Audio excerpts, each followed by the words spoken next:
Loneliness isn't quiet. It screams the loudest when you're surrounded by people.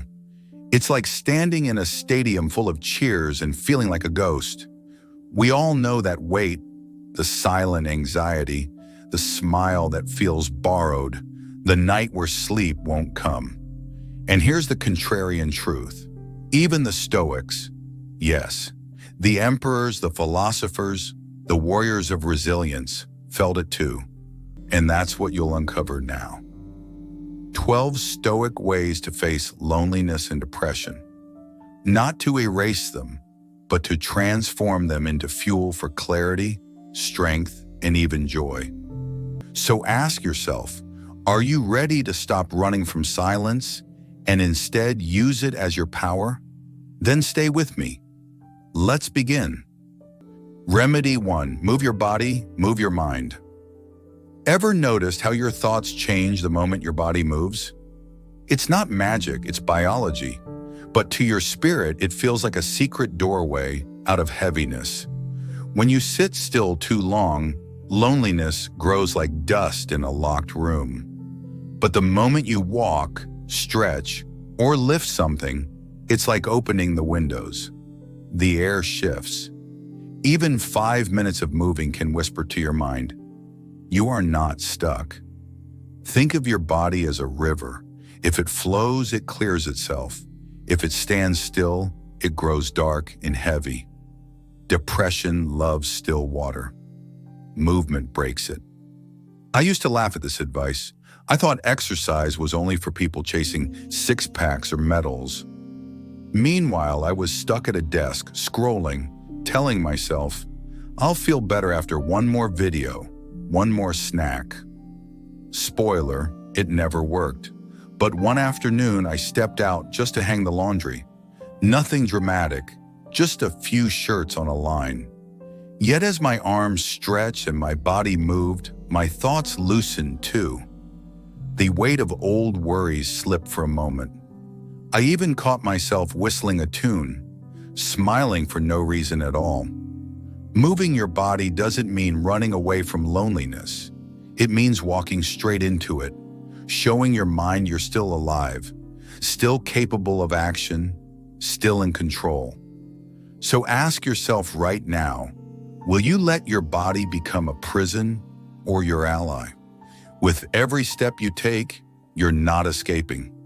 You're rewriting the story of your mood. Remedy 2. Treat yourself as your ally, not your enemy. Have you noticed how easily we forgive others, but how harshly we speak to ourselves?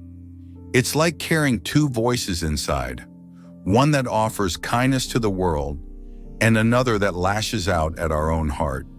Picture this. When a colleague forgets a promise, you smile and say, "Don't worry, it happens." But when you forget something yourself, the smile disappears. You replay it in your head all night, calling yourself careless, useless, not enough. We forgive others quickly, yet treat ourselves like enemies. Funny how we apologize to strangers when we bump into them, but when we make a mistake ourselves, we treat it like a crime. The paradox is clear. You cannot heal loneliness if the loneliest place is inside your own mind. Epictetus once said, "What upsets people is not things themselves, but their judgments about things. And the harshest judgments are often turned inward." I knew a man who ended a relationship because they had simply grown apart. Nothing dramatic, just two paths no longer matching. But instead of seeing it as life's natural turn, he told himself, "It's because I wasn't good enough." The words cut deep, and repeating them made him believe them. Here's the shift. Speak to yourself as you would to your closest friend. If a friend came to you in tears, would you say, "You're worthless"? Or would you put a hand on their shoulder and say, "It's hard, but you'll get through this"? Why should you deserve less compassion than a stranger? So when you catch yourself using cruel words against yourself, pause. Replace them with gentler ones. Instead of calling yourself stupid or inadequate, Try saying, "I'm being tested," or "I just need more patience," or "Next time I'll know better." Because loneliness shrinks when self-kindness grows. The critic inside doesn't have to be your master. It can be retrained into an ally. Think about it. If you became your own friend today, what weight would finally lift? And stay with me, because later in this journey, I'll share a rare ritual, simple yet powerful, that can dissolve loneliness faster than you'd ever expect. Remedy 3. Be satisfied with enough. One of the most dangerous illusions loneliness creates is the belief that you don't have enough. Not enough friends, not enough attention, not enough love. And so you start chasing more invitations, more followers, more validation. But the strange truth is this: the more you chase, the emptier it feels. I once knew a man who lived alone in a quiet apartment. He told me, "I won't be happy until I have a big circle of friends like everyone else." So he forced himself into endless parties, networking events, dinners with people he barely knew. The result? He came home lonelier than before, surrounded by noise, but starving for connection. Seneca wrote, "It is not the man who has too little, but the man who craves more that is poor." Apply that to loneliness, and it means this: craving more company than you truly need can make you feel poorer than you are. Here's what shifted for him. One night he gave up on chasing. Instead, he called a single old friend, ordered cheap takeout, and they laughed over childhood stories until midnight. That evening filled him more than all the crowded rooms he had run through before. He discovered what the Stoics knew, that enough connection is not measured by numbers, but by depth. The cure isn't piling up contacts. It's recognizing that one honest conversation can sometimes be richer than 100 shallow ones. The moment you realize that, the pressure lifts. The silence in your life becomes less of a punishment, more of a space to value what already exists. So ask yourself, if one message, one friendship, one moment of presence could be enough for today, how much lighter would your loneliness feel? Remedy 4. A higher view changes everything. When you're trapped in a problem, it feels like the whole world shrinks down to that one issue. But shift your view, and suddenly the same problem loses its teeth. Imagine Walt Disney, long before the castles and fireworks. His first company went bankrupt, and he was once told he lacked imagination. In the moment, it must have felt like the end, a humiliation too heavy to carry.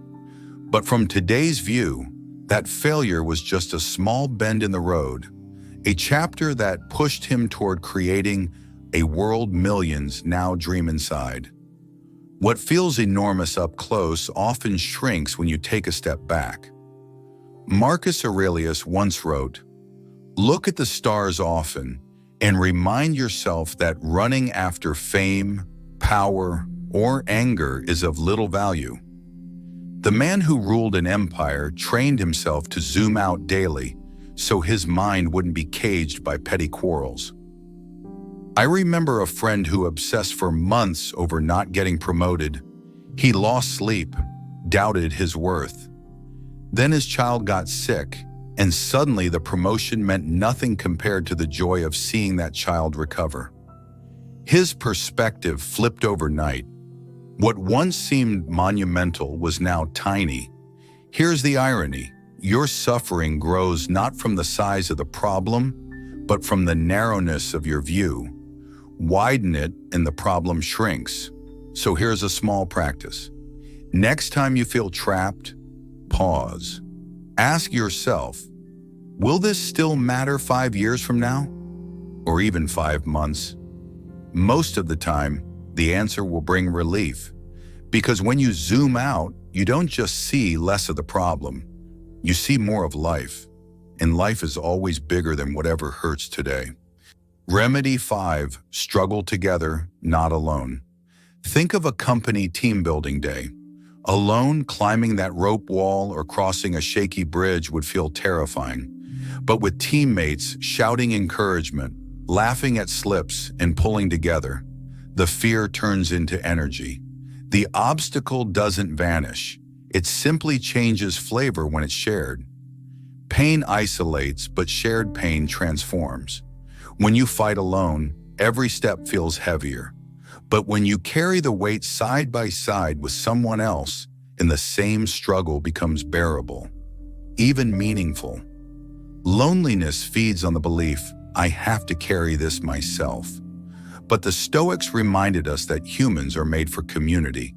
Marcus Aurelius wrote, "We are made for cooperation, like feet, like hands, like eyelids."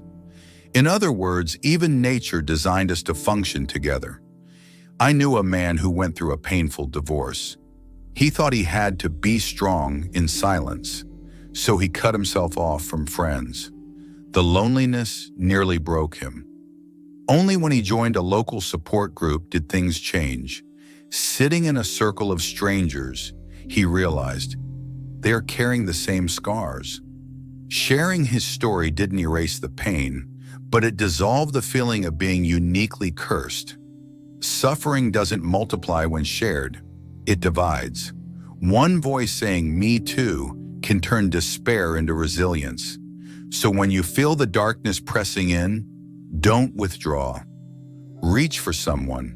Join a group, call a friend, volunteer your time. You'll discover that connection doesn't just lighten your load, it gives others permission to set theirs down too. Let's be honest, if you carried today's burden with one more set of hands, how much lighter would it feel? And stay with me, because right after part 7, something unusual will arrive. A practice so simple it may turn your loneliness into something lighter, almost peaceful. Remedy 6 asks for help without shame. You ever tried carrying all the grocery bags in one trip just to prove you're strong? Fingers turning purple, arms shaking, door locked, but you refuse to ask anyone for help. That's not strength. That's stubborn comedy. And loneliness works the same way. We tell ourselves, I'll deal with it alone. But what we really do is build a prison of pride. The Stoics knew better. Seneca once wrote, "One man's wisdom is no man's wisdom." Even the sharpest mind was meant to lean on others. Picture this, a man trying to lift a heavy table by himself at home. He strains, sweats, nearly injures his back, while his brother is in the next room, ready and willing. Asking for help isn't weakness, it's wisdom. There was a time I ruined a project but felt too ashamed to ask my mentor for advice. I stayed silent, pretending I had it under control. Eventually he found out, and instead of scolding me, he said one sentence I'll never forget. "You don't prove strength by hiding your weakness. You prove it by letting someone help you rise." The truth is, people respect you more when you admit your limits than when you fake invincibility. Because honesty invites connection, while silence only deepens the shadows.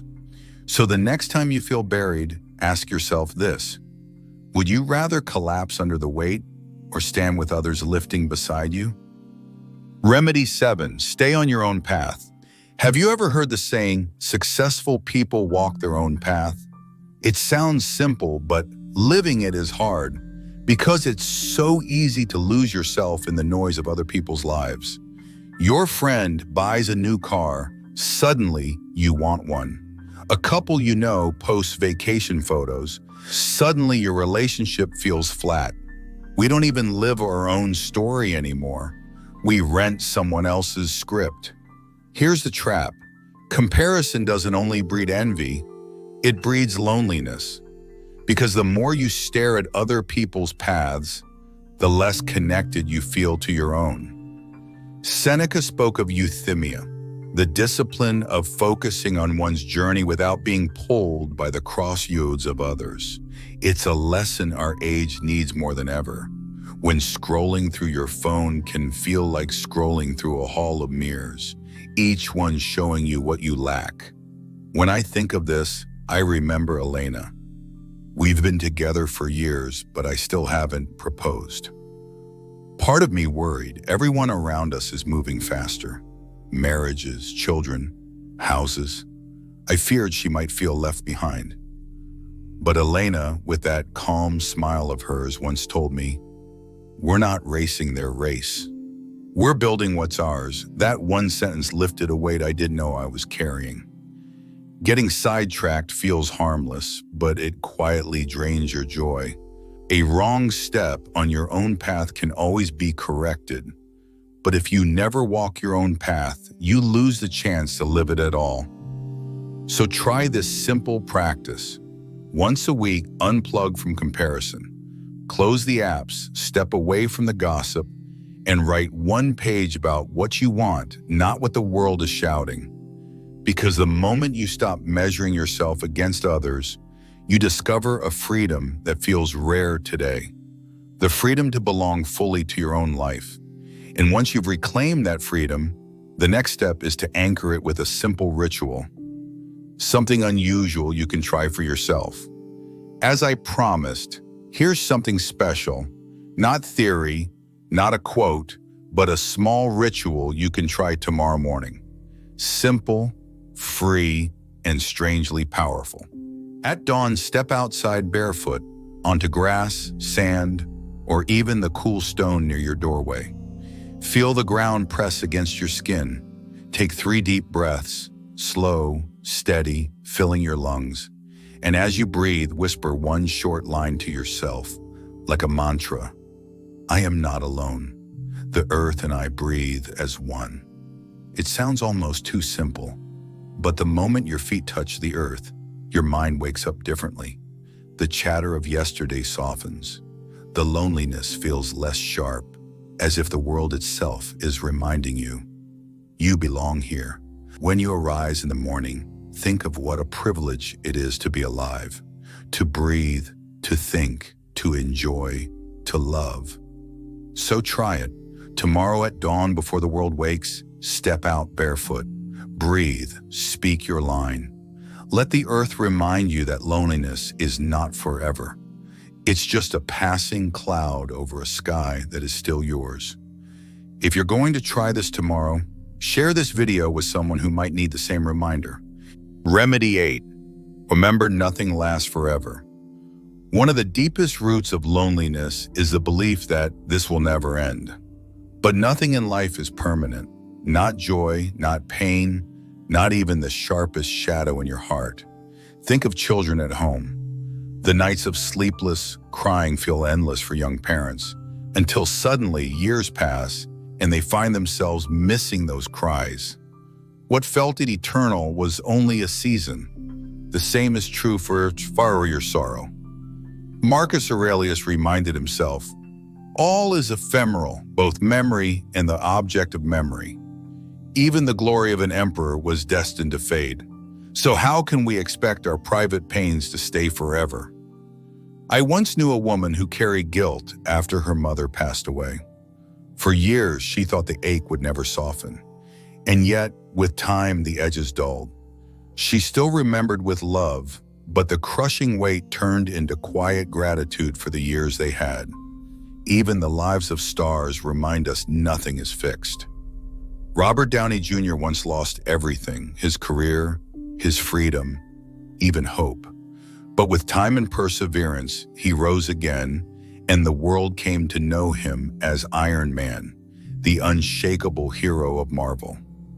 His story proves that pain is never permanent, but growth can be.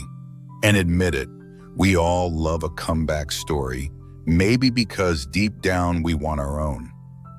Here's the twist. Impermanence isn't only bad news.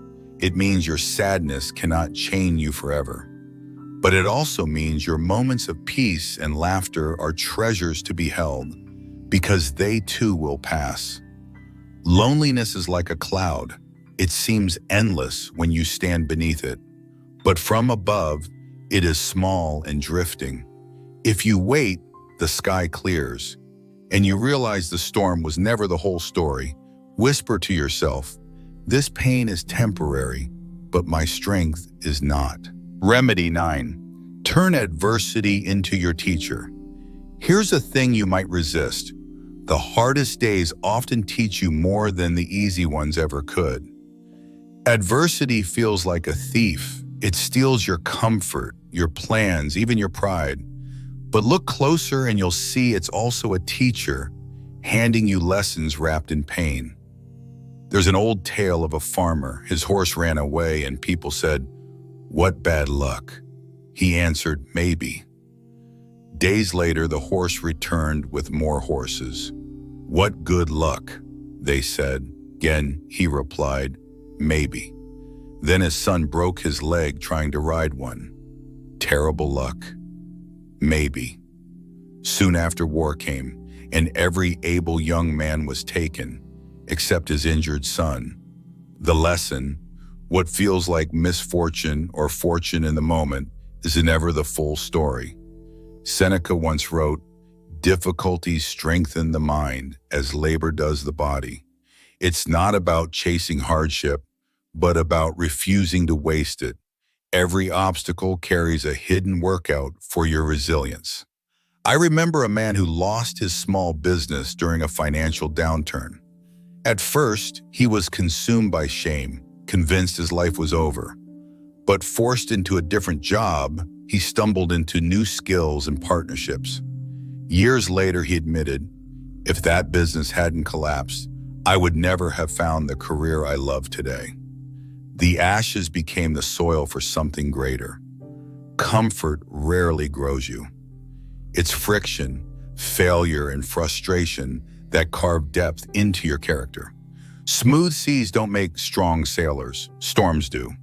So when loneliness or despair presses in, try not to ask, "Why me?" Instead ask, "What is this shaping in me?" The Stoics even practiced what they called premeditatio malorum, the premeditation of adversity. By imagining hardships before they arrived, they stripped them of surprise and turned fear into readiness. So whisper to yourself now, this isn't the end. This is the sharpening. Remedy 10. Don't lock away what you feel. Many people think strength means silence, pretending nothing hurts. But suppressing emotions is like stuffing clothes into an overfilled drawer. Sooner or later, it bursts open, and the mess is worse. Name it first, then steer it. Think of standing at a busy intersection. Cars honk, people rush, lights change. But when you pause and simply watch, the scene feels almost like a movie playing around you. Stillness isn't the absence of motion. It's finding calm while the world moves on. Seneca wrote, "It is better to conquer grief than to deceive it." The Stoics never taught us to bury our feelings. They taught us to face them, name them, and then guide in them. Think of emotions as visitors at your door. If you pretend they're not there, they bang louder. If you open the door and let them sit for a moment, they often leave on their own. Loneliness, anger, sadness, they're not permanent roommates. They're guests that pass through. The truth is, when you admit your sorrow, you don't get weaker. You get lighter.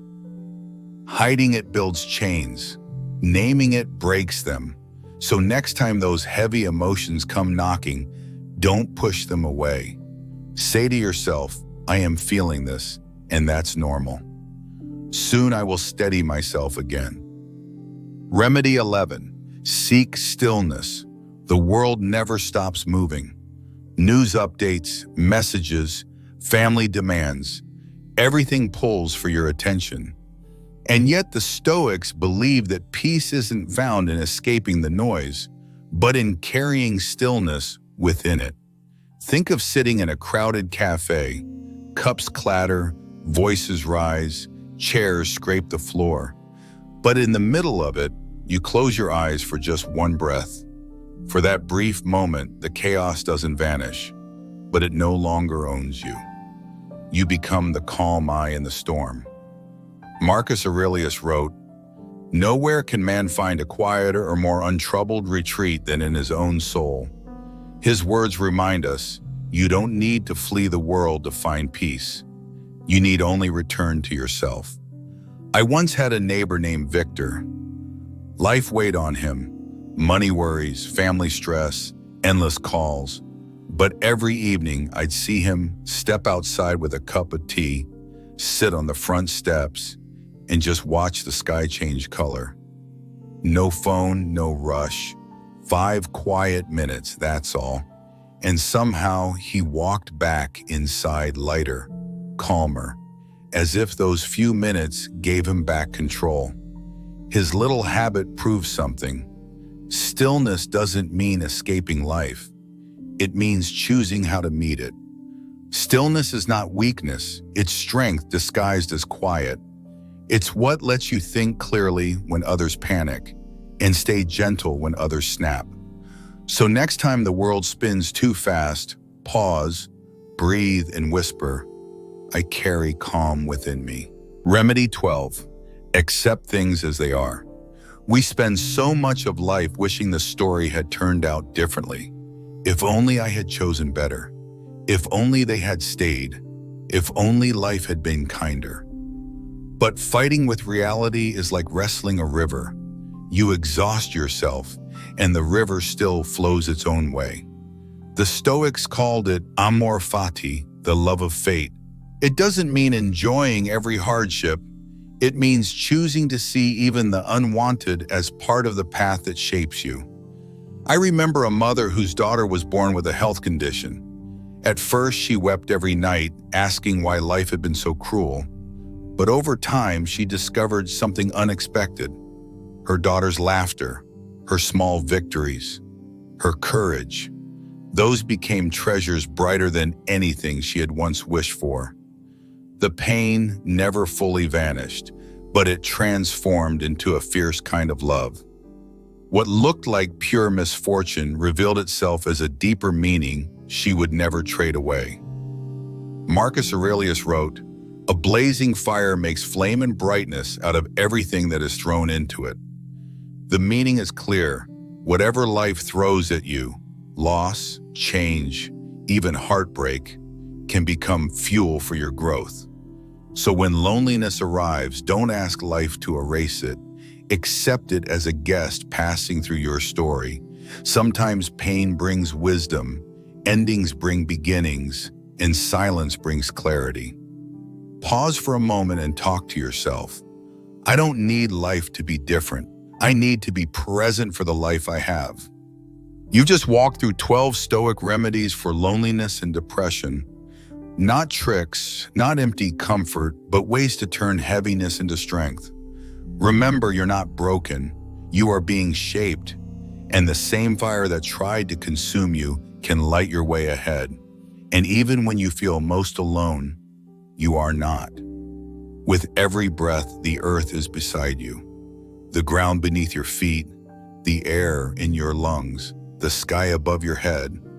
Mother Earth has always been here, quietly holding you. And perhaps, just perhaps, your loneliness is not an accident. Maybe God allowed it because He has a reason. A mission only you can carry into the world beyond your walls. The silence you endure today may be the training ground for the voice you will one day give to others. So instead of seeing loneliness only as a weight, begin to thank it. Gratitude turns isolation into insight, emptiness into space where new meaning can grow. And if this spoke to you, don't stop here. Watch my previous video, Why Staying Single is the Best Thing You Can Do. The link is in the description, or it will appear at the end of this video. There you'll discover how what once felt like sadness can become your strongest weapon. And if this video helped you, subscribe, because the journey doesn't end here.